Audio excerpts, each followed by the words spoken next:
Hello and welcome to Fænix Vision. I am here with Mateusz Bazgier, who is a professional astrologer working with many people, helping them to heal and move through their life processes through the powerful medium of astrology. We met. Hey, hello everybody. Thank you very much. It's great to be here. Thank you for coming on, brother. I really appreciate it. And on a Saturday as well. Like, really appreciate it. So we met through a community that we share, and I had the joy of having two astrology readings with him, both of which were deeply insightful and very useful. This is the first episode of an exciting new project that I'm embarking on, or we're embarking on over the next year, whereby I'm going to be interviewing a knowledgeable person in astrology from each sign while in the energy of that sign to really give like a really great expose of the entire zodiac wheel. So I couldn't think of a better person to kick off with. So yeah, thanks for coming on, brother. Thank you so much. Cool. So yeah, Mateus, I'd love to just open up by just asking you a little bit about your journey. What led you into astrology, or anything that you'd like to share about your journey so far in this lifetime. Yeah, thanks very much. Sure. I mean, I was lucky to be born in a family of astrologers. So both my parents were full-time astrologers, basically. So as a child, I remember from my home, there were actually no conversation about the politics by the table. It was mostly planetary transits, and so I think I was soaking up with the atmosphere and the conversation and vocabulary, around the astrology. And but I wasn't interested in astrology myself in particular until like I was, I don't know, 15 or 17. And then I started to ask some questions to my father, my mother about the astrology, and just the whole thing, like learning the basic stuff of the astrology was pretty intuitive and easy for me. And yeah, and just at some point I just embarked, on my own journey with the astrology. I left Poland, the country of my origin, to study and to live close to my spiritual teacher in the community here in New York, US. And here I've been exposed to a lot of different uh, teachers from different traditions, but also and astrologers. Um, so I've been studying with a lot of different people, different approaches, and yeah, at some point I just feel it's the right time for me to start my own practice. And since then I started to seeing clients, and I created my own astrology. I don't know, services with, it's called the Cosmos Within Us, and we have Facebook group, and so I'm leading courses, I'm teaching in person here in Brooklyn, and have also like online courses and see clients since then. And I use astrology um in my, I mean, yes, so for me it's astrology has been just amazing tool to help people to grow and just to navigate through a time of changes, because it provides very valuable perspective on the moment in the life cycle that we're in, especially like the approach to astrology that you already mentioned, like the archetypal approach to astrology. It can be just very useful, and I have tested it and seen so many times during my sessions, and from working with clients, that it's the insight that astrology is providing can be just very helpful, especially in the moment of changes. But also the astrology is like a daily tool of use for our own personal growth and insights into our own life and the structure of the personality, our own personal dynamics. It's somehow all there in our birth charts, you know. So um, is just been fascinating, you know. So yeah, that's my journey in a nutshell, I would say. Mm. Thank you so much. Yeah, I mean, experience of astrology is that it's so rich, like so rich. Like, you know, the thought that, you know, all the totality of the life that we are living here and that we see can be encapsulated within those 12 signs. Like everything that we know can be put through those lenses, or more so are seen through those lenses and are expressed through those lenses. Yes, yes, but as my teacher says, and I think it's a very valuable principle. He says that everything that happens to you is in your chart, but not everything that is in your chart will happen. Mm.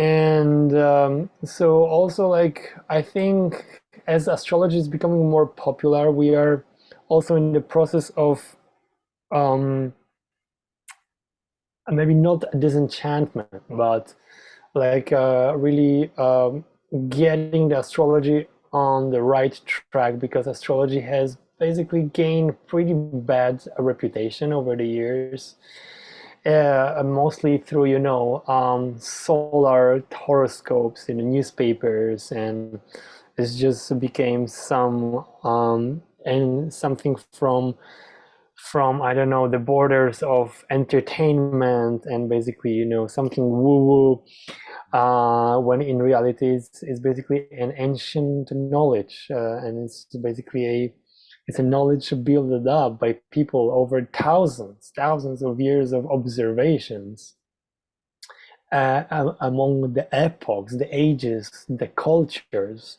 People were basically observing that, like, oh, whenever this star is here, the king is born, and whenever this star is here, we always go to war, and so on and so on.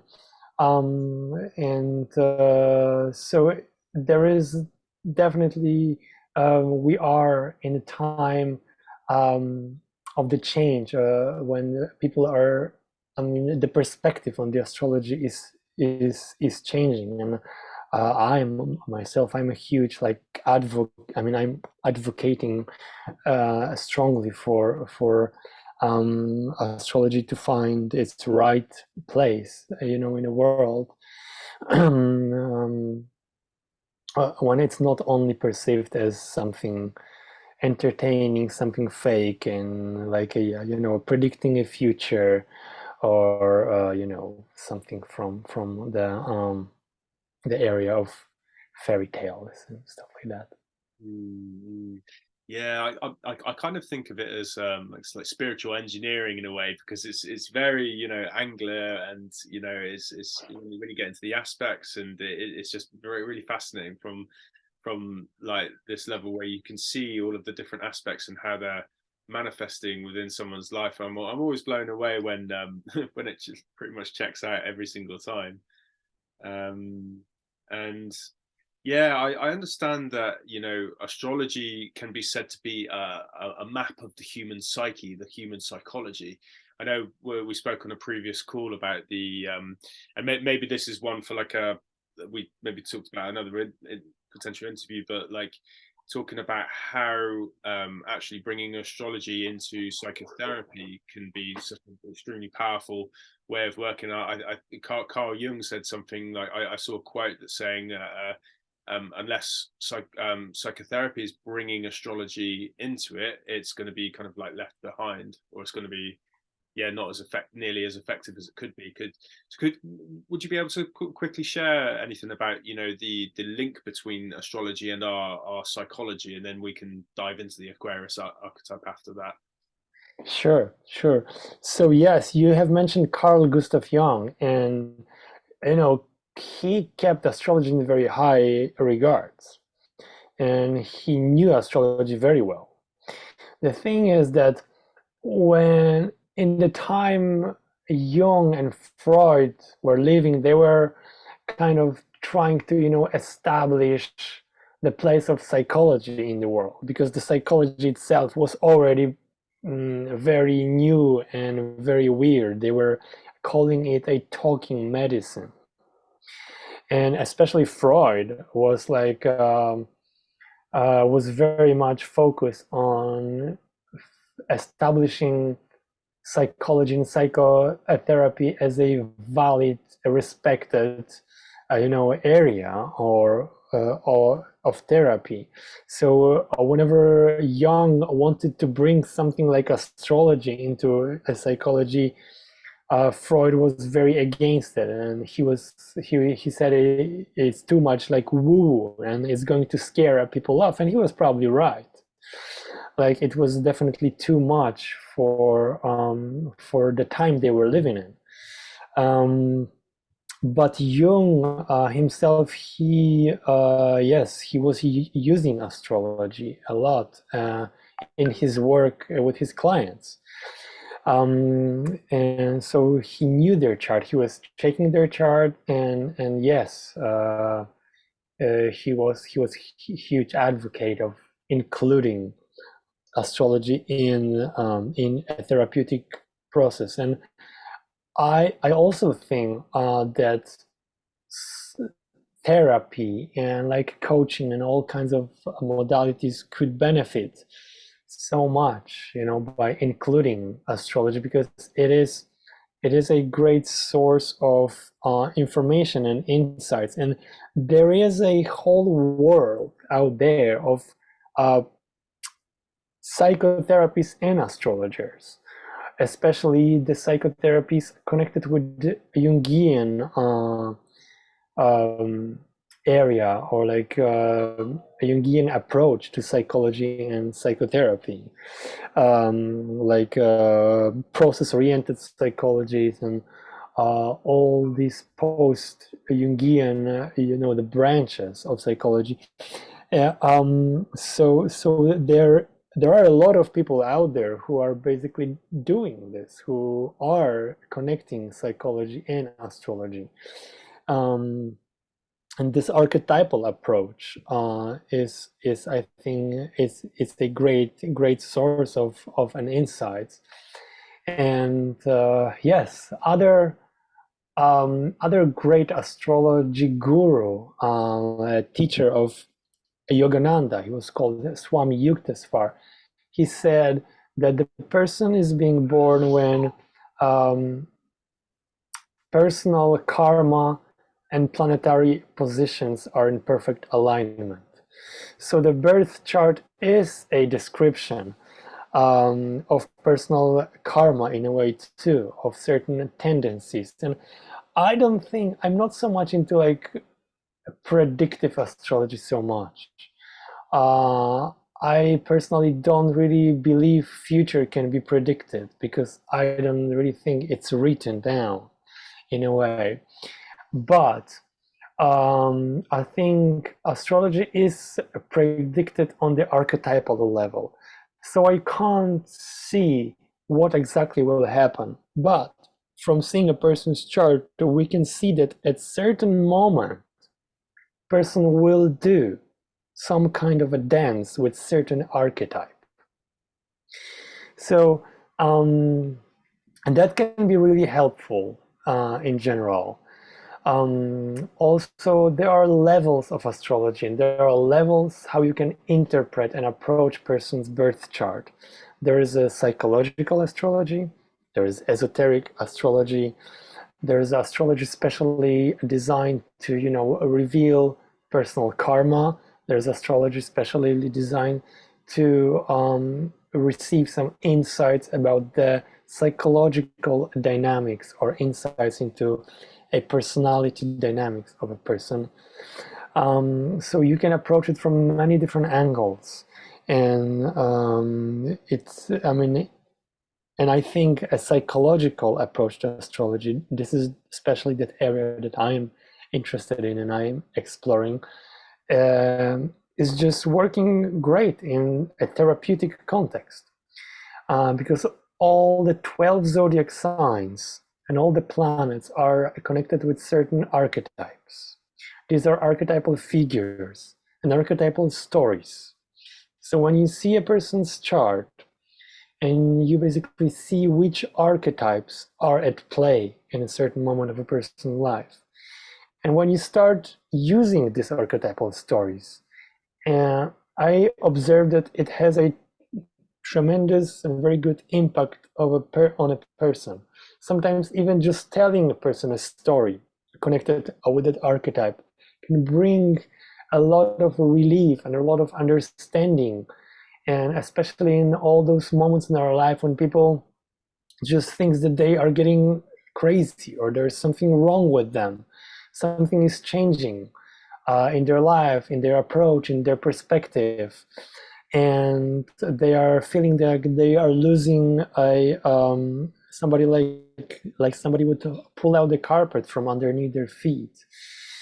And then astrology is becoming especially useful because it just provides this kind of a perspective, like this archetypal inquiry, this archetypal insight that actually there is a story, there's a bigger story, like your process, what is happening with you, with your life now, is connected to this story, this archetype. So listen, this is a story of a transformation, and it goes like this, and it very often have this effect of so that is what's happening. So I think yes, that is when there is definitely a place for astrology in a therapeutic context, not to predict the future and say like, hey, you will meet the partner of your life 18th of February, that's the day, but more like a general, like you are having some kind of relationship or doing some kind of a dance with this archetype, and that is, for example, an archetype that is like a archetypal story of letting go, surrender, or the transformation through death and a rebirth and so on. There are so many stories like this, and the myths, the mythological figures, it's all connected with our life. Oh, incredible! Thank you. That was great sharing. What rises up for me is I'm thinking about how much. So my part of my experience is that how much context it's brought to certain aspects of my life, and it's given an explanation for the certain areas of my nature in the positive and the negative. So it's great because it's given me the context and the ability to see all of these different aspects. So with the positive nature, I can then choose to step more into those aspects. With the negative natures, it can give me context and a reason behind why I am in a certain way. So within that then I can open up the compassion for self, and then and it opens up the channels for navigation. So it's kind of like, for me, I'm finding it's like putting a light on it in the dark. And when you get something out on the table and you can see it, it's a lot easier to do something with it. And that's very much for me what astrology is bringing me at the moment. So yeah, it's just like wonderful science. Yeah, I see it as well, I don't know whether you'd call it a science or not. Well, where would you be on that? Because I mean, science will definitely would not like us to, like, the science that we have right now definitely wouldn't include the astrology, but there was a time that yes, it definitely was a part of science, and there are a lot of astrological researchers that has like a scientific approach to it, and there's a tons of data and chart analysis, the analysis of people's life, and just pure numbers and statistics connecting biography of a person with a person's chart. So it's all there. But yes, definitely. I mean, for me, it is more like a sacred science.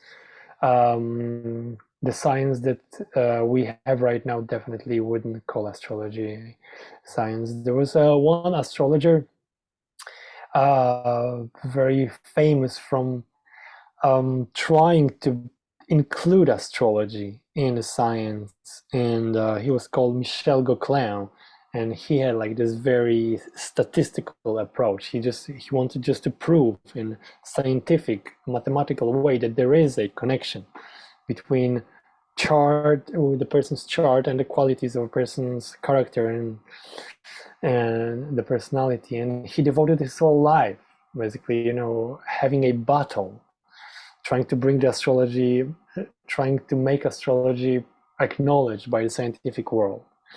Of course, in the end, he found himself being rejected by science, trying to bring such a thing as astrology in.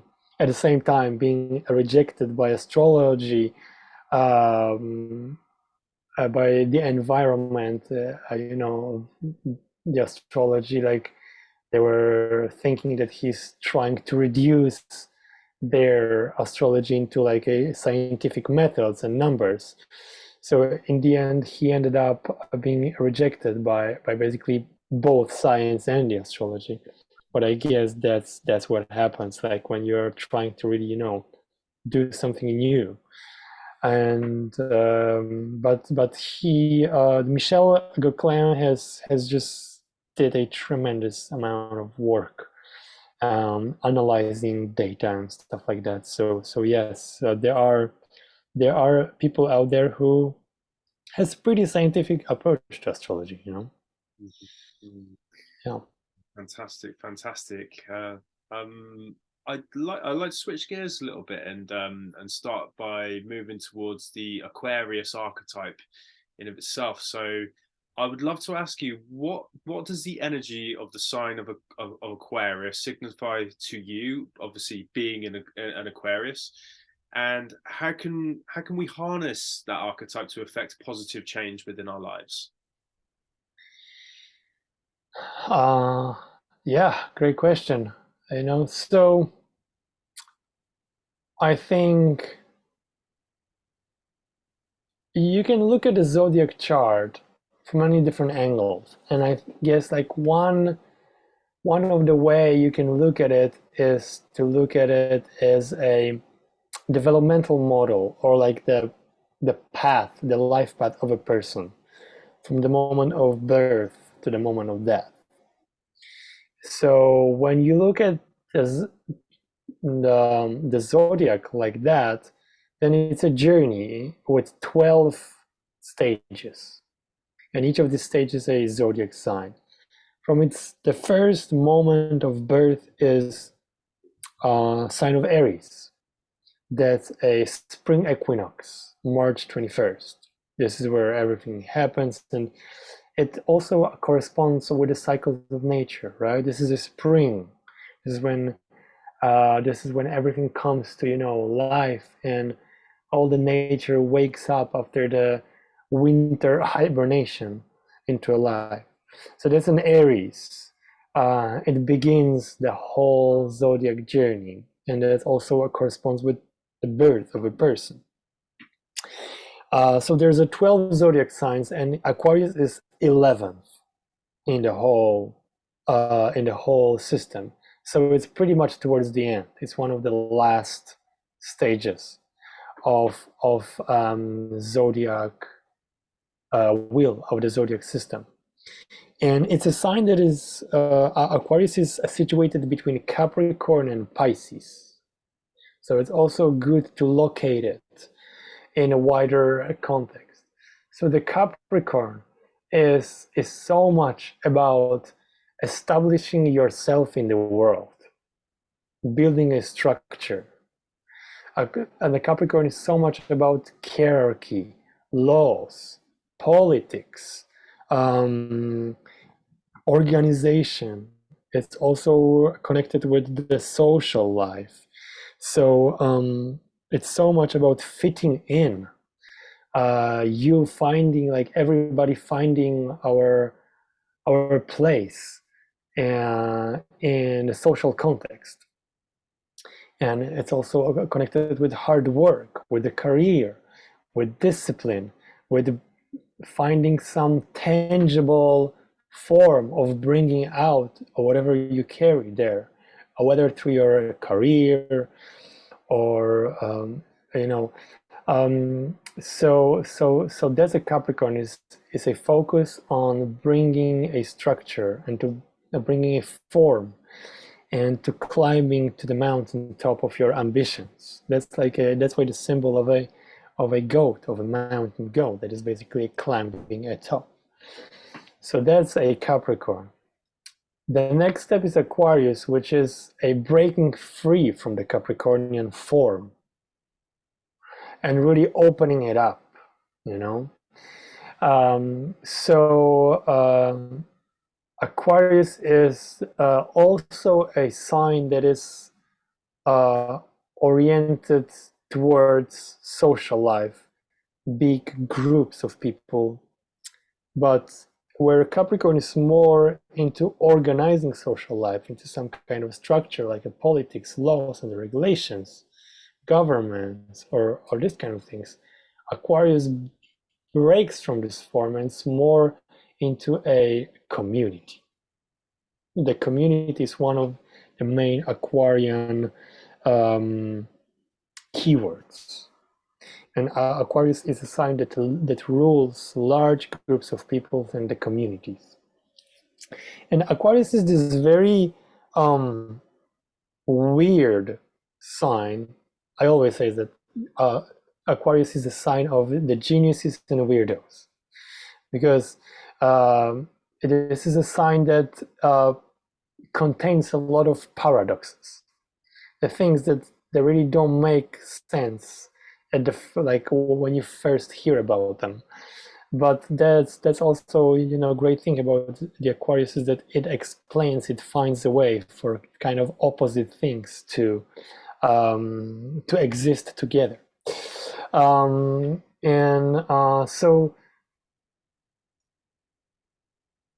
in a nutshell, I would say Aquarian vision of the world is a vision of a community of individuals,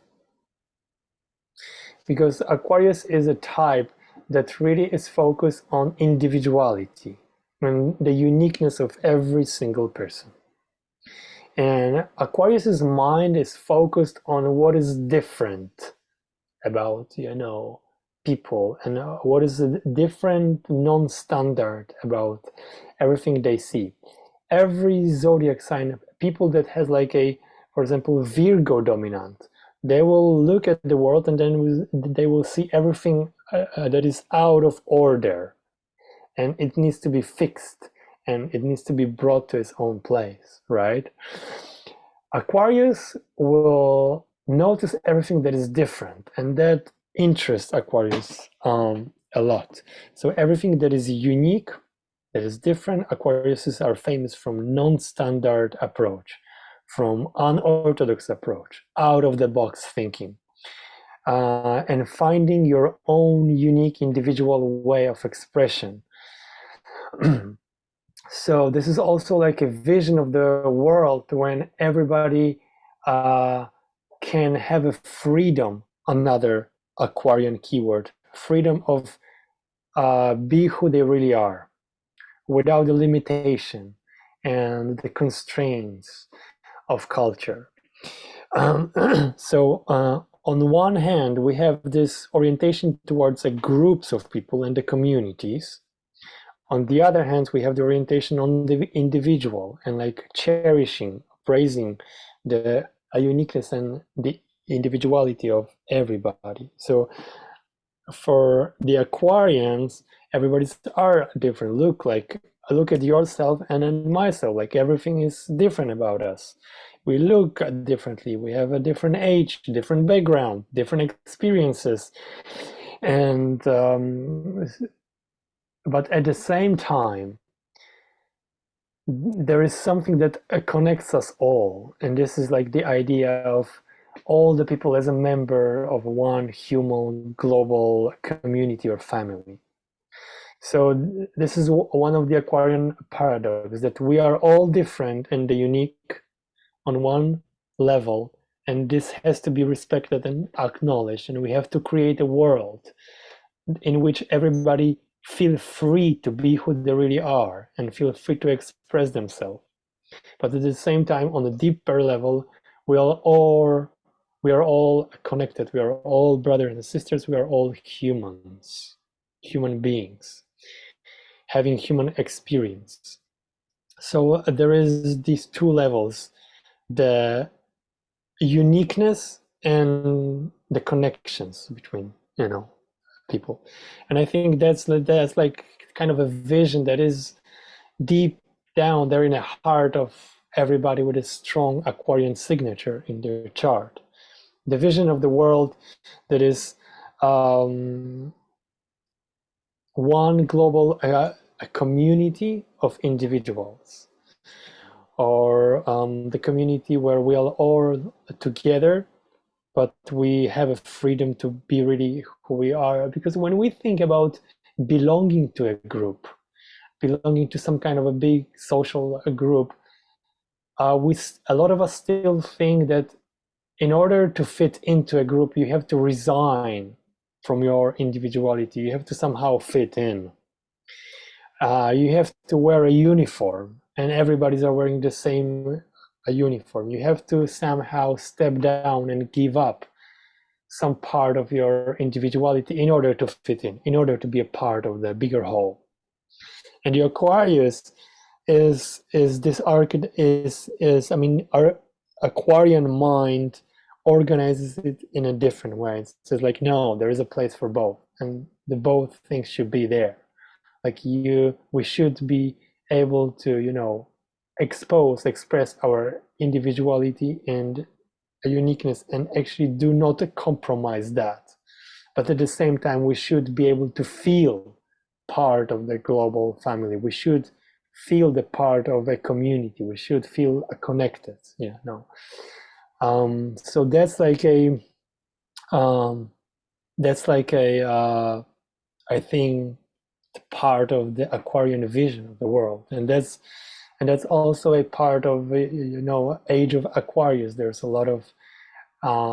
been a lot of talking about Age of Aquarius, and that's like I think the part of it, like a new paradigm, new vision of the world, which is coming, and I think right now, the time we're living in, we are having like a front row seat, in this show, or like we are also an actors in this show. We have like a privilege to witness this huge change, this shift of a paradigm. So yeah, I think that's a Aquarian vision. That's a part of the Aquarian archetype.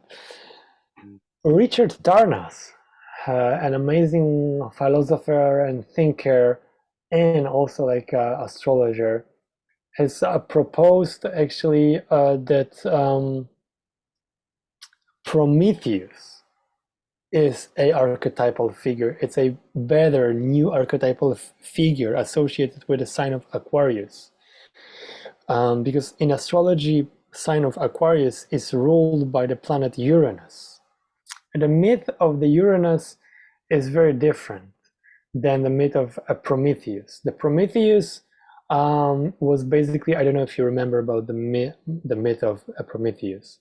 Yeah, so didn't Prometheus go into Mount Olympus under the cover of dark and basically stole the fire from the gods to bring it to humanity? Which that puts me in mind of the water bearer nature of Aquarius, because the cup bearer, that water is very similar to bringing that fire. Like I suppose both represent consciousness. So Prometheus stealing the fire from the gods to bring it to humanity and raise the consciousness by giving them fire, and Aquarius being the water bearer, bearing that consciousness to humanity as well.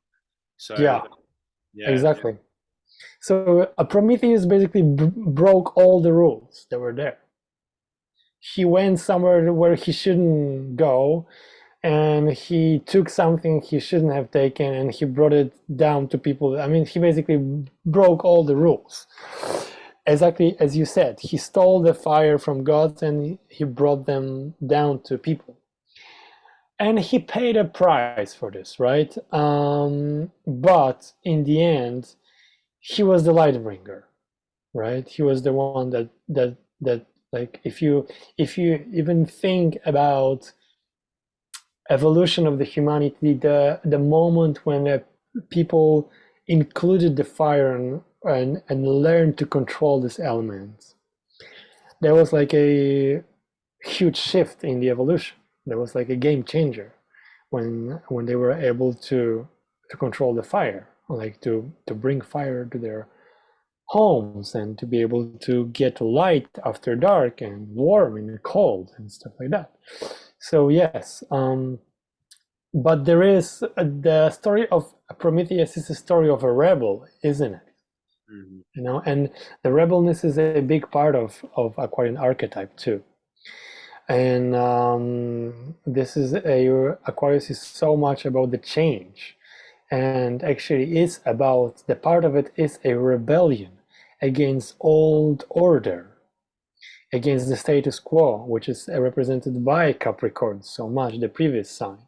It's about establishment, right? The Aquarius is so much about the breaking free from the establishment. It's a breaking free from the form and orientation towards the future, right? The Aquarius is like the people, especially the planet Uranus, the co-ruler of the Aquarius, because Aquarius is ruled by two two planets. One is Uranus, one is Saturn, and that is another paradox in the Aquarius, because these planets they represent very opposite qualities. Traditionally, Aquarius was ruled by Saturn, but then in 19th century, well, Herschel discovered his telescope, then actually people discovered another planet that is there in our solar system, which is Uranus. And over the years of the observation, they started to associate the planet Uranus with the constellation of Aquarius. And that's how the Uranus will become a modern Aquarius ruler. So Saturn is a traditional Aquarius ruler, and Uranus is a modern Aquarius ruler. And that's why the Uranus is very much the planet. That's this factor of a rebel, of a mutiny and the rebelness against old order. It's a planet connected with changes, with sudden unexpected changes, with also with flashes of illumination. For example, people with strong Uranus in their chart, they very often have some kind of like a flashes of the illumination. They understand or they learn in a little bit different way. Uranus gives this quality to people that sometimes you don't understand things, you don't understand, and suddenly you understand everything. Uranus gives the quality of bypassing a logical mind, bypassing step-by-step deduction process, and kind of downloading everything at the same time. But also Uranus is definitely, you know, a transit of Uranus in a person's life, in a person's chart, always brings the questions about freedom. What about my personal freedom? Transit of Uranus puts us in touch with our own uniqueness. It's asking about our own freedom and the uniqueness. It's kind of calling us to discover or to get in touch with a very unique part of ourselves. Just this part that only you have. Nobody else has it. Only you have. And that's a very Aquarian thing to like discover and bring out this very unique part of yourself that only you have. So that's a connection between like kind of breaking the rules, breaking the establishment, which was in the mythology that gods are there on the mountain of Olympus and people are below. So the Prometheus was a bridger. He went up and he brought a fire down. And the people with strong Uranus in their chart are very often bridgers too in their life. For example, they are They are connecting areas of life that are usually not connected, especially people that have like a strong Saturn and a Uranus. It is like having a corporate lawyer and a punk rock drummer working together and creating something together. So it's like there is this Uranus is also a prominent planet in a chart of many inventors, the people who are thinking outside of the box, who are able to look into the future and to really, you know, see what's coming and to kind of like bring that fire in. And also people very often ahead of their times, you know. So that is all part of Aquarius and the Uranus stories.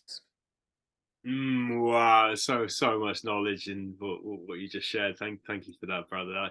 I really love you addressed one of my questions I was going to ask anyway, in terms of this paradox between the individualistic nature and the community, because that for me has always been something that that kind of feels like an opposition, but actually the way you've described it is actually so much more of a full, lovely vision of community. You know, a community where everyone is able to express them without bounds and being in their authentic selves, and that is where Aquarius is happiest, where when there's the community of people who are able to be them, and in all their beauty, all their laughter, all their joy, all their sorrow, all their pain, all of them, and in whatever expression that takes, without, you know, self-minimizing. So that's really like put a lot of like clarity for me. And I'd love to ask about some of the qualities in terms of, okay, so every archetype can be said to have two sides. Let's say like really they're multifaceted diamonds with multitudes of sides, but I understand that there are certain what could be considered as light qualities and shadow qualities to each archetype, not just the zodiac archetypes, but every archetype in life. You know, there's the light expression and the shadow expression, and part of our journey is to become more aware of our shadow qualities so that we can bring them into the light of awareness and then move through them so that we can move towards a place of greater love, connection, and wholeness. So I'd love to I feel like we've kind of gone through quite a lot of the really like love the light qualities of Aquarius. So like would you care to share some of the shadow qualities? Yeah, please. Sure. Yes, I mean that's. Thank you for the question. I think it's kind of crucial. You know, and everything you shared is definitely very, very important. So yes, there are good qualities and or like positive expressions of a zodiac sign and a planet in astrology, and the negative expressions. And it is exactly like you said, it's up to us, like which basically, you know, which one we choose. The way I explain astrology to people when I teach, I think the great way to really and it helps to understand it so much, is to explain zodiac signs through their oppositions, through pairs, because we have 12 zodiac signs. But also you can say we have 6 pairs of zodiac signs. And the opposite sign, so the sign that lies exactly across the wheel from the sign, it's actually telling you a lot about what the other sign is not. So it's like a negative of the picture. It's also it's a very important part. The opposite sign is a very important part of a sign as well. So the opposite sign to Aquarius is Leo. So we are talking about Leo Aquarius axis. And so right now we are not only looking at Aquarius, we are looking at the duality, right? And Leo tells us a lot about Aquarius because it's a Aquarius opposition. Aquarius, like, I don't know, alter ego sometimes, you know. So Aquarius is a air element sign. An air element in astrology is associated with intellect, thinking, and the communication. And Aquarius is a ideal Aquarian type is a intellectual type, is a pretty mind-oriented person.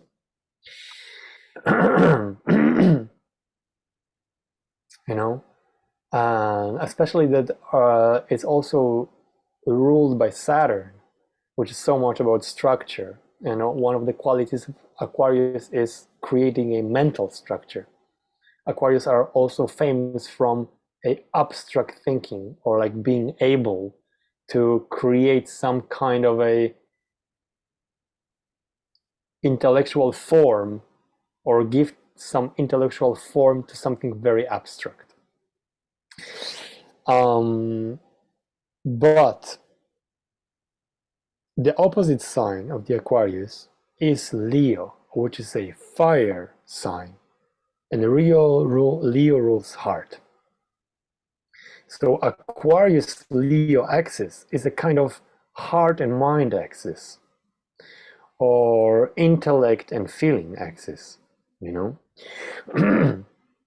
So the flip side of the Aquarius is definitely being heartless. The flip side of Aquarius is a brain in a bathtub. Sorry? It's a brain in a bathtub. Okay, yeah. It's basically thinking without feeling. And Aquarius is famous from emotional detachment, which can be very useful qualities, but like when you also like, when it can be, I mean, if you go too deep into emotional detachment, then you are emotionally detached. You aren't emotionally really connected to what is happening. So Aquariuses can, in extreme form, can be like just pure calculations and thinking without taking into account feelings and emotions of other people. You could basically say that some extreme form of Aquarius is basically a general that calculates that he needs to send 2,000 men to die in order to win that battle, and it's doing that. That's what it takes, 2,000 lives. Okay, let's do it. That can be like a extreme Aquarian example. Of course, as I said, it's extreme, but like Aquarians can have this quality of overthinking, intellectualizing emotions, being very mind oriented, not really including hearts and feelings, especially when it comes to other people's situation, and being judgmental in this way. And also, if you are a thinker and if you spend your life being a mind oriented person and you've learned a lot and you've understood a lot, you didn't do this whole thing in order to give it up and very easily say, yes, I was wrong. So that's another Aquarian shadow. Like Aquarius really wants to be right, and sometimes might have a problem with admitting its own, just being wrong and not being right. And yes, I just jump quickly in that is also okay. I know we're talking about oppositions, but that could also be seen as a shadow Leo, right? Because even though the signs are in opposition, often there's like a lot of similarities between the two. So exactly. Consider that like a Leo shadow aspect as well. So Leo, yes. Aquarius Leo axis can also be called a ego axis. because both these signs, Aquarius and Leo, they think they are very special. And they are, but maybe sometimes not as special as they think they are. And so, but there is this kind of a, Leo is a sun ruled sign, and Leo behaves a little bit like a sun. So Leo puts themselves in a center, and it's building some kind of a system around them. Whether it's a group of people, it's a group of friends, or it's in a business, like Leo definitely are natural leaders. They like to put themselves in a center, focus on them, and to create some kind of a orbit, like a system of orbiting people, or some form of a solar system. Aquarius is very, but like the thing about Leo is that Leo is paying a lot of attention toward on their social position, how they are perceived, because this is something that constitutes their place. Aquarius doesn't really care what other people think about them. They're more into like doing their own stuff. But Leo is Leo rules heart, and it's a fire element sign, and Leo is so much about spontaneous expression of who they are, and like bringing this creative fire from within out in a creative way. And that's a kind of opposite of the Aquarius, because Aquarius is a thinker. When somebody has Leo Aquarius issue in their life, in their chart, I always, what is helpful in explaining this is a metaphor of a theater. So the theater, you can look at your life as a theater, and a theater has two parts, the stage and audience. And when you're on stage, that's a Leo part. You are acting out yourself. You are completely merged with the role that you are playing, and you are feeling all the feelings and the emotions of the character that you are acting out. So for example, you are with your life, you are acting out yourself, Jess life, with all the ups and downs and all the feelings and emotions and dramas and happiness of your life. You are on the stage. You are an actor of your own life. That's a Leo part. And you are involved. You put your heart in everything that you're doing. You feel everything. Aquarius part is a spectator. Aquarius sits on the audience and observes things from a distance, you know? And Aquarius understands that, like, oh, okay, so that's a story that is happening. That's a plot. But also Aquarius can be judgmental. But definitely the difference is that Leo is really emotionally involved and Aquarius isn't. It's more of a type of a observer and spectator, you know. So that's so the theater is a connection when the Aquarius is a spectator and the Leo is an actor. You could just put it into this kind of a metaphor. Yeah, that's fantastic. That's fantastic. What could you comment on in terms of the journey of the nodal axes from Leo South Node to Aquarius North Node? So just for so my interpretation of the nodes for anyone who is listening and might not be familiar with that is that the nodes signify our karmic journey through this lifetime. Exactly. And if we, so the South Node is where we're very comfortable, and whatever sign that's in, we've done that for many lifetimes, and it's our comfort zone, but that's not necessarily where the growth edge is. Whereas the North Node, being in the exact opposition, is where we're not familiar. So stepping out of the familiarity and doing what's not natural to us, that's the growth edge. So I was wondering, what's your thoughts on Leo South Node to Aquarius North Node? Because that's my placement, and anyone around 1989, around 18 months or so, that will also be your placement too. So I think yeah, 88, 89, maybe 1990, or it might Yeah. 90. So anyone who's born in those years, this is also going to be your nodal placement. So Yes. Yes. Uh, exactly. I mean, so we can also use again or look at this nodal axis from the perspective of the metaphor of a theater. So when your south node is Leo and north node is Aquarius, so Leo is where you come from and Aquarius is where you're going. So Aquarius symbolizes the qualities that you need to obtain within this lifetime or something you need to learn. It's like, it's basically, so what is very natural for you is a Leo part.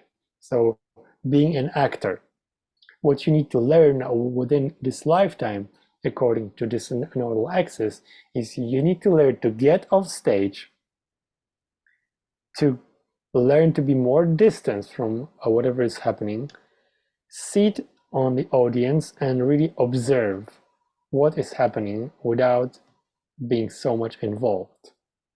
That will eliminate a lot of drama and emotional involvement and will give you a lot of objectivity. So also this nodal axis, this Leo Aquarius axis is also a journey from subjectivity to objectivity.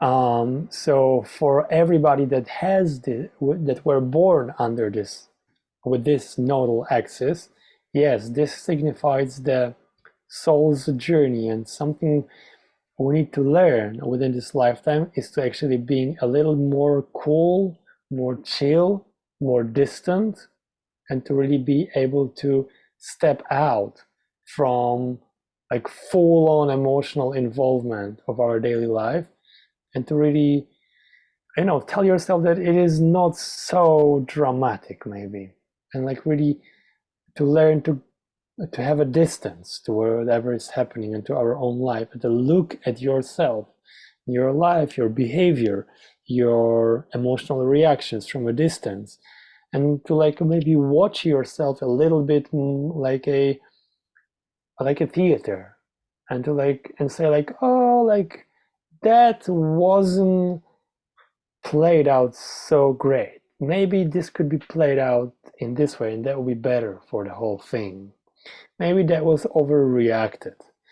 That wasn't actually, you know, so much over.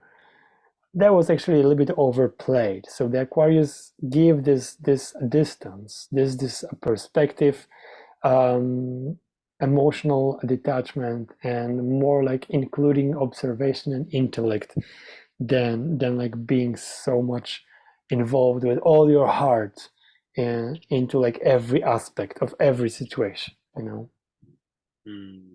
That's great. Thank you. That's yeah, some brilliant perspectives, and it's quite interesting because it kind of like feels like unnatural to move more to the mind and less from the heart, because it's just Yeah. like I see part of life as this kind of continual journey. You know, they say that the longest journey you'll ever make is from the head to the heart. Uh-huh. It's quite kind of contradictory in a way to what I feel that I and many others should in inverted commas be moving towards, because you know we want to strive to be connected with the heart and living by the heart as much as possible, but this is saying that actually it's like less heart, more mind, or actually I just realized I'm maybe not thinking about it correctly. It's about integrating the two. Exactly. So every opposition in astrology, except including the nodal axis, is asking for the balance. If you have the opposition in your chart, so like the two planets are opposing each other, are like across the circle, that is basically that's a aspect that is asking about a balance between these two polarities, asking about a balance between these two opposite qualities, and it's the same like. And there is a kind of narrative in the astrology world that, oh, like south node is your past and it's where you're stuck, and north node is good because it's progressive. So like, don't get stuck in your past and your south node. Go towards your north node, towards the progress and the evolution. Well, it is like, I mean, you don't really want to cut off everything that you have learned and that everything that you have mastered and everything that you're very good in. You want to have an access to both. You want to have access to your expertise and experience, but at the same time, you want to use it in your evolution and growth. So every opposition is about balance. It's not about, and the people with opposition in their chart, the opposition describes very often a situation in our life when we tend to swing from one extreme to another. Having opposition in your chart is sometimes like being inside a house when somebody's ringing to a front and back door at the same time. Yeah. And what you can do, you can open the door to one person and neglect other person, or open and talk to another, to a second person, and really don't pay attention to the first one. You can try to run around between two people, but you can't really be at the same time in two places. So the opposition is asking us to find a sweet spot to be able to really, and somebody says like that when you are able to hold the tension of the opposition in your chart, that's when you create a container for the miracles to happen. And with every opposition, we tend to swing to one extreme or the other, and we are on one of the polarity, and we are there, and then we feel like, oh, it's too much, I can't do it anymore, and then we just go to the opposite side, when the whole thing is all about balance and finding the sweet spot. Yeah. Beautiful, man. Thank you. I kind of I'm kind of like working with this theme at the moment of like, taking and harnessing the leadership qualities of the Leo, taking that into the community, and then using those skills to then help others shine. And so this is like kind of how I'm seeing a way of working with it, potentially.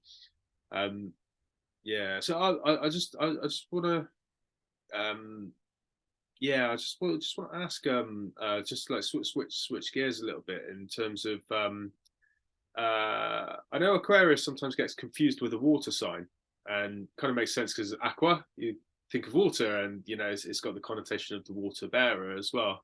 So is there any crossover with Aquarius being like part water, and if so, what is this in its expression? Yeah, it is confusing, isn't it? Yes, because as you said, like the name and the symbol, the glyph of Aquarius contains the water, but actually it's an air element sign. And the symbol of the Aquarius is a water bearer, right? Somebody that pours the water. But in real, I mean, the symbol is these are the water of the new consciousness that is basically being poured over people. And so Aquarian waters are the waters of the new consciousness.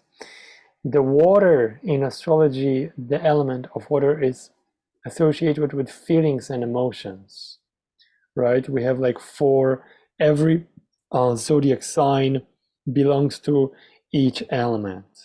There are 4 zodiac signs that belongs to each element, to element of earth, water, air, and fire.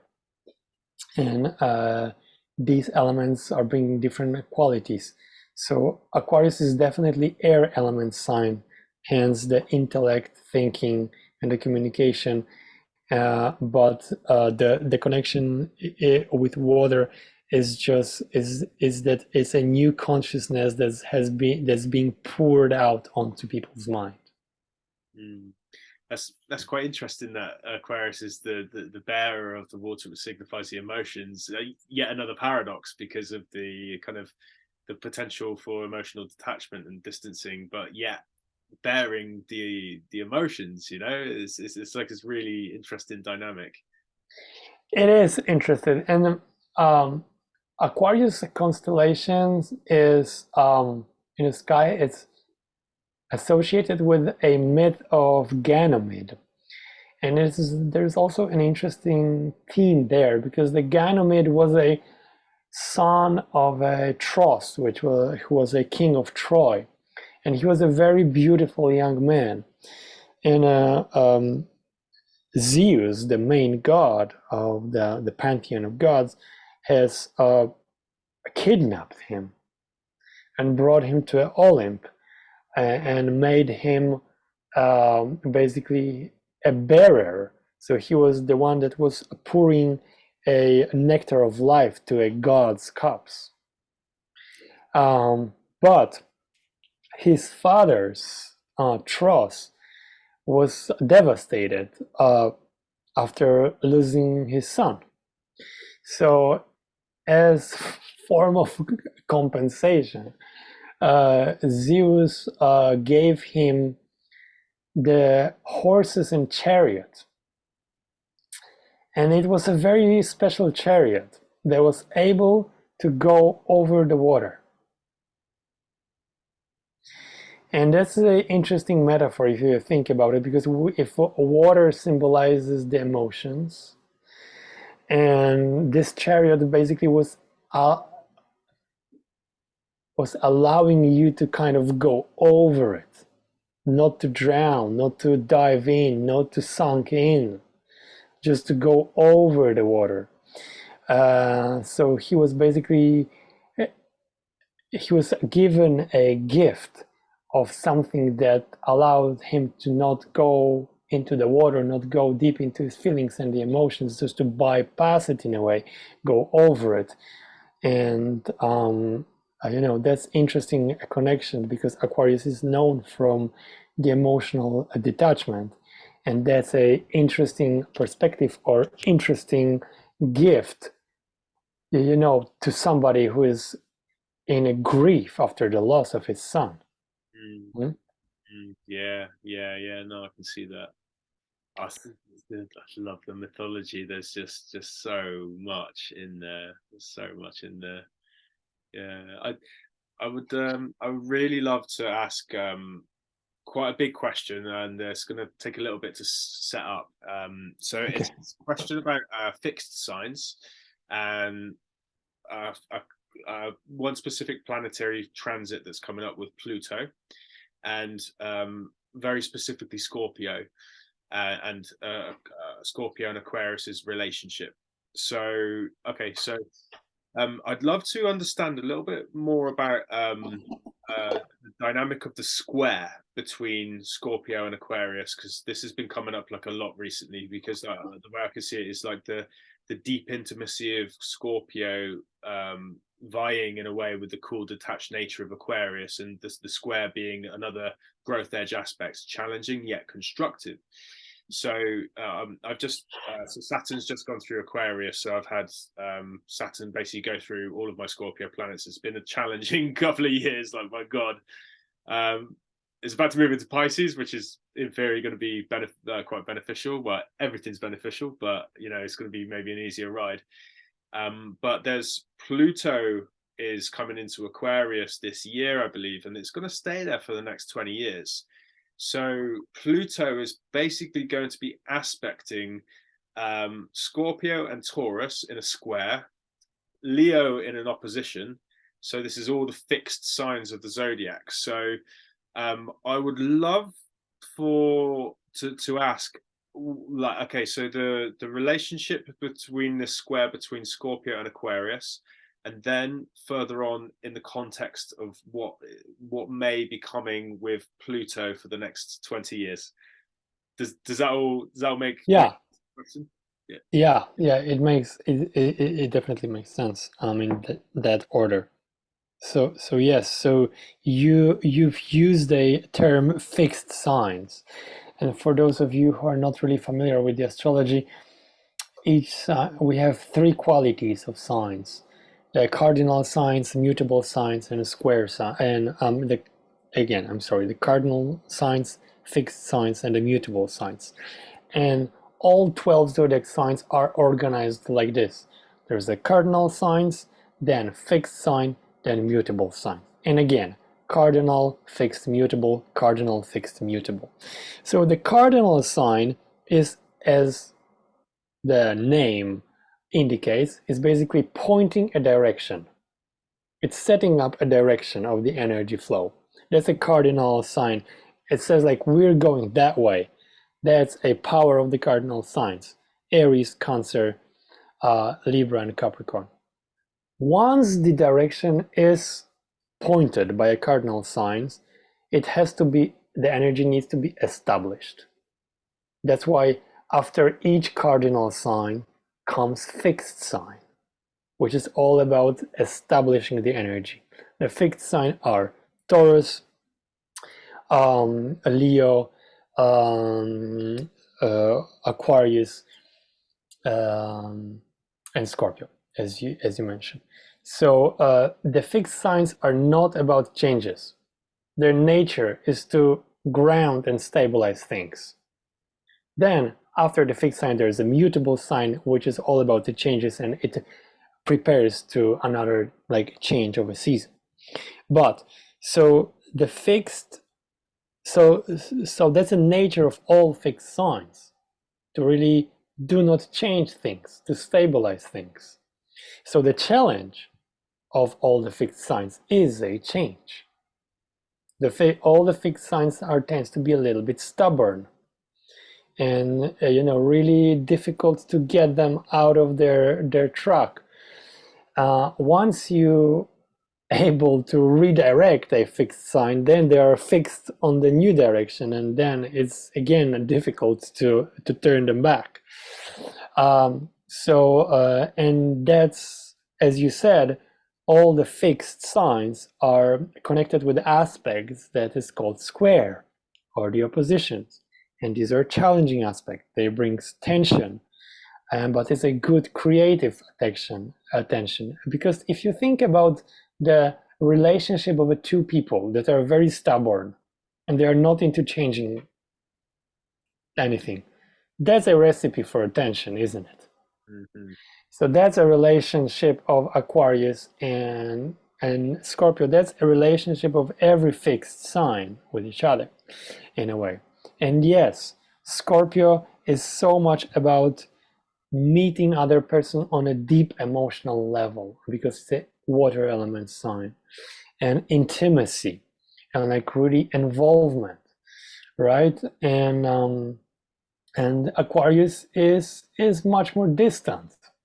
And this is the Aquarius is like the Scorpio is very personal sign. It's all about my personal feelings, my personal process, and your personal process, and what can we do together, and how we can influence each other. Aquarius is a pretty much impersonal sign. It's not so much about personal stuff. It's more about a communal, global perspective, right? So that is attention. How to bring balance between your own personal emotional involvement and kind of being in a way like in a very close, intimate relationship, and to really open it up, and to not be so much personal involved, and to like really think more globally and less personally. So I think that is like the main tension between Aquarius and Scorpio, And you've mentioned the transition of planet Pluto into sign of Aquarius. The Pluto is the furthest planet in our solar system, the furthest from the sun. That means it's the slowest one. That's why Pluto spends in one zodiac sign up to basically 30 years. It differs across the time. But right now, yes, Pluto will spend another 20 years in the sign of Aquarius. And the Pluto is a planet that brings transformation through death and rebirth. The Pluto transits are evolutionary transits. And the Pluto is always pointing out things we need to let go in order to move forward, in order to grow, in order to evolve. And the Pluto transit has nature that, like, the Pluto will basically take it away from you in a way. The Pluto is telling you, like, this does not belong to your path anymore. In order to move forward, you need to drop this, you know? And so holding on to your old ways is challenging in the Pluto transit. And yes, Pluto in a fixed sign, which is not about really dropping things and changing, is going to be challenging. But in this case, we need to look at it a little bit differently. If we want to use the astrology to really try to understand what the next 20 years are going to be about, we need to connect what the Aquarius is about and what the Pluto is about. Because when the planet is in the sign, the planet is bringing certain qualities, or it's like executive energy. It's going to express itself. The zodiac sign that the planet is in describes environment of this expression. So for the next 20 years, Pluto is going to be expressing itself in an Aquarian way, or it's going to bring a transformation and changes in all aspects of our lives described by Aquarius, which is big groups of people, communities, and the vision of the world as a one big family, so without borders, you know? And so my personal take on that is, and it is already happening. I mean, and I was saying it, I mean, I'm not really into predictions, but I was saying it a few years ago already, that my guess was that the Pluto in Aquarius is going to be very much about artificial intelligence, because Aquarius is connected with the technology, with the high tech, because that's a vision of the future, which the Aquarius is connected with. So the technology, and at the same time, humanitarianism. The Pluto always brings crisis. So the time of a Pluto in Aquarius is going to be time of a crisis of humanity, of the humanitarianism. And the Pluto will force us to redefine what does it mean to be a human. And the technology will take part in this process. So the artificial intelligence seems to be a perfect catalyst for this change. Because the Pluto is just about to enter the Aquarius, and we already see how artificial intelligence has already stirred up everything with the simple apps that basically are generating a picture or the content. There's already a huge discussion, and there's already big groups of people that are very dissatisfied, and it already triggers a lot of a conversation about the role of art and the role of intellectual property and all this stuff. So the Pluto in Aquarius is already giving us the taste what is going to be, and for now it's just a simple apps. These are just the simple apps that generates pictures, but there's already a conversation about stealing the uniqueness that only person is capable of, and so on. So this already is showing us something in this area. So I think the technology will take part in people redefining themselves. That's the one thing. The other thing I is gonna be, in my opinion, uh, migrations due to climate change. Because as we already said, Aquarian vision is a world without borders, is a world of inclusion, and we are all different, but we are all the members of the global community. So it might bring a dissolution of borders, of a political borders and the cultural borders. And I think the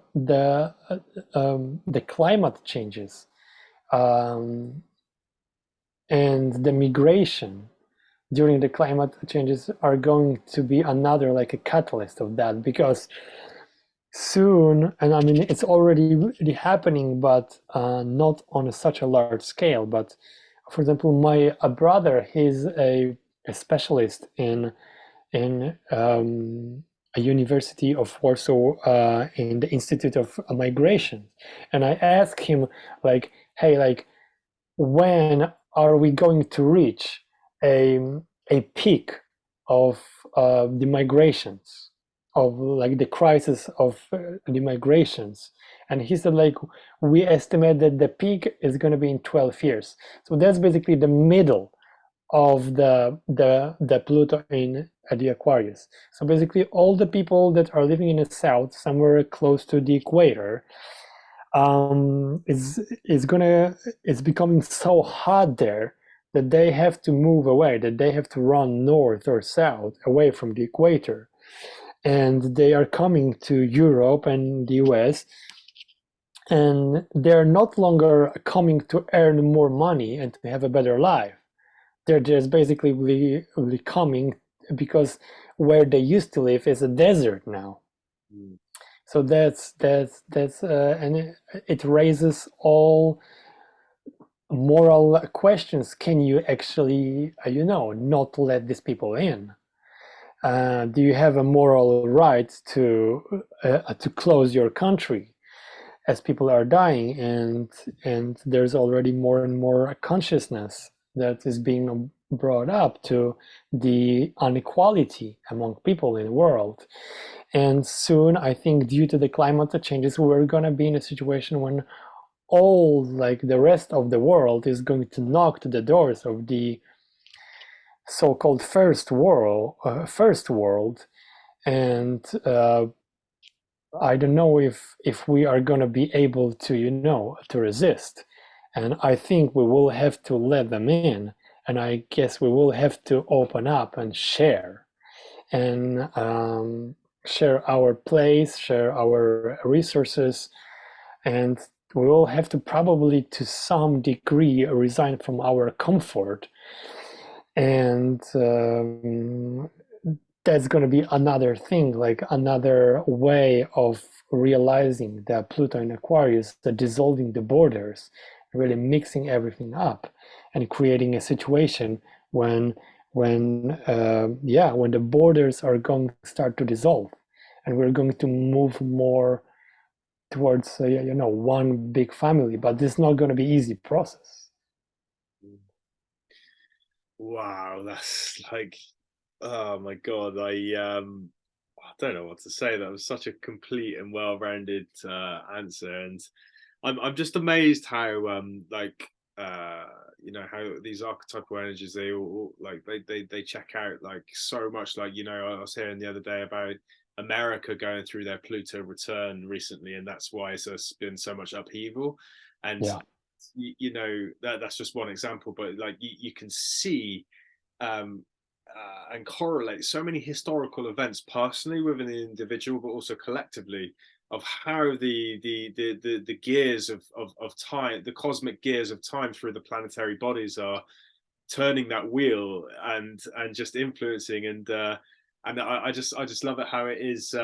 It's an energy. It's not definite, and that energy is kind of being projected on mass and affects everything in this kind of like non-linear way. It's just incredible. It's fascinating. Like It's fascinating.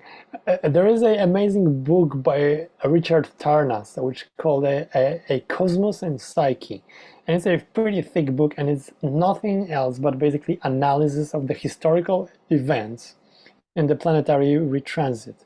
And just to give you the example, for example, he focused on the relation of the transits of the planets Pluto and the Uranus. The Pluto, as we already said, brings a transformation and changes. The Uranus brings a revolution.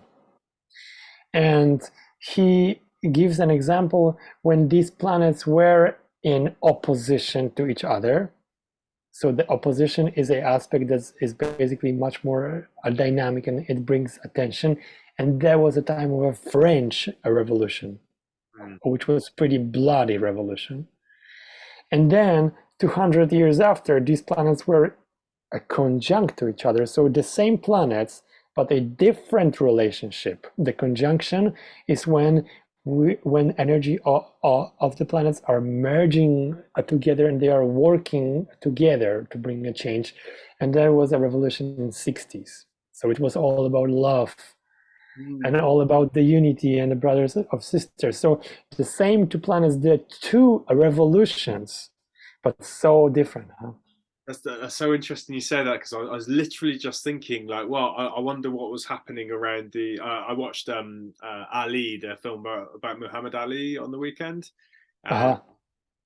Talks a lot about Malcolm X and Martin Luther King. So I was literally just thinking like, right, what would have been happening around the 60s for this like huge revolution in terms of black rights, and prominent figures such as Martin Luther King and Malcolm X coming forward to make the incredible changes that they made. So I was thinking like something special must have been happening around the revolutionary aspects, but also within them as individuals. I imagine they would be potentially have some strong Uranic aspects as well as Aquarian aspects, because of the very nature of that which they were pioneering, and the messages that were moving forward. Yeah, I mean, I run study groups, and whenever we are in a Capricorn season, I am showing the chart of Martin Luther King, because he was a Capricorn, and he's a great example of Capricorn with a moon in Pisces. And the moon in Pisces is so much about dreams and the imagination. Wow. And his main statement was, I had a dream. So he was a Capricorn, so he was a builder of a new order, Capricorn, that was dreamed, moon in Pisces. Wow! I got tingles all on my arm. That's incredible. And when you give a demonstration like that, you can just see how these energies piece together to be so formative of who and what we are. And going back to us as individuals, Aquarian values, the individuals within the community, and us having all of these super amazing unique blends that forms the tapestry of who we are, and therefore the tapestry of the human race. It's just, it's incredible. It's fascinating. It's fascinating, yeah. Can I say? It's great. Oh, awesome, Mateusz. We're coming up to time, so I'll move into my next question. But my God, this has been an incredible expose of Aquarius, and what thank you so much. And thank you. Yeah, it's been such a great way to kick off this little project. So thank you, brother. I've got a question I ask all of my listeners, and it's one of my favorite questions to ask. So, Fænix Vision is dedicated to creating a transformative vision of health for its listeners. So, my question is, what does transformation mean to you, and what would you like to transform in the future? All right. Well, the transformation, and we use this term a lot in astrology, especially when talking about sign of Scorpio and the planet Pluto. The transformation is a traditionally say alchemical principle of changing a lead into gold. But that is just a symbolic language, because in reality, for me, the transformation is the art of changing something of no value into something of a big value. And when somebody is coming with a Pluto transit or with some kind of a Scorpio or a Pluto issue, and we talk about the transformation, this is like I always give a this is how I use the transformation. Is basically a question how to change something of no value into something valuable. It's like a pile of compost. It's basically a stinking pile that you really you walk around it. You don't even want to get close to that, because it's just, and everybody and each one of us has some kind of a pile of compost inside us somewhere. But basically, a pile of compost is also something very fertile. So the question is not to go around it. The question is how to replow your compost into your ground. The question is, and this transformation, and I basically, I always give an example of one of my clients. She was a girl, and which basically went through a very traumatic experience in life as a young girl, and it dominated her life, and then she couldn't really get out of it for years. And then when the Pluto came through a transit, she decided to do something about it, and she was invited to her friend's podcast, and she decided to come out and tell her about her experiences. And when she was telling her story, it was so much painful and difficult. But then she started to receiving emails about the people who heard this, and it helped them so much because they went through the same thing. So she was invited to another podcast, and then on her way, she became an expert of working with that particular